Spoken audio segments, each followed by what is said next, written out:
Assalomu alaykum, bizni YouTube'da tomosha qilib turgan hurmatli tomoshabin dindoshim.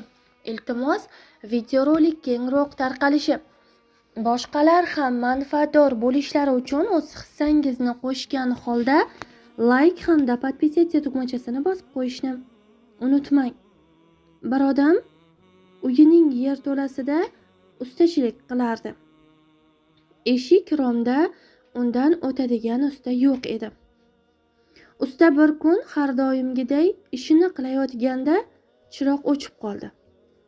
Bir qancha muddat kutdi, ammo chiroq yonmadi.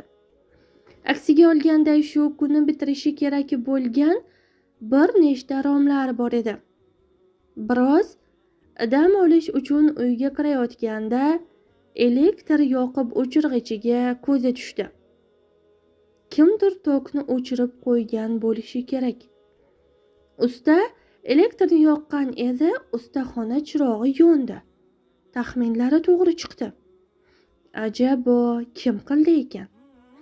Endi ishni boshlagan ham ediki, yana chiroq o'chdi. Ammo bu safar elektrni kim o'chirganini ko'rdi. Ustaning o'g'li elektrni o'chirib, sekin narvondan pastga tushganida qarshisida otasi turardi. Usta 10 yashar o'g'lining bu qilgan ishini kechira olmadi. Butun ishi o'g'lini deb kechikkandi. Bir marta o'chirgan bo'lsa ham mayli edi-ya. O'g'lini bir shapaloqladi. Balki esi kirib qolar endi. Usta o'g'lining ko'z yoshlarini ko'rmaslikka olib uyga chiqdi. Uyga kirishi bilan xotiniga alam bilan gapirdi. Bu bolani maktabda kimlar bilan aralashib yurganini bilishimiz kerak. Agar bo'sh qo'yib qo'ysak, boshimizga balo bo'ladi.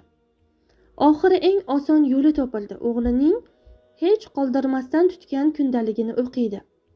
O'g'lining nima ishlar qilib yurganini bilib oladi. Xotinining qarshiliklariga qaramasdan kundalikni ochib o'qiy boshladi. O'g'li eng oxirgi sahifaga shu so'zlarni yozgandi. Bu kecha yomon tush ko'rdim. Ustaxonada dadamni to'q urdi. Allohim, dadamni o'zing asragin. Men esa qo'limdan kelganini qilaman. Xulosa chiqarish o'zingizdan yaxshilar. Videorolik sizlarga manzur kelgan bo'lsa, iltimos, boshqalar ham manfaatdor bo'lishlari uchun o'z hissangizni qo'shgan holda like hamda podpisatsiya tugmachasini bosib qo'yishni unutmang. Alloh barchangizdan rozi bo'lsin.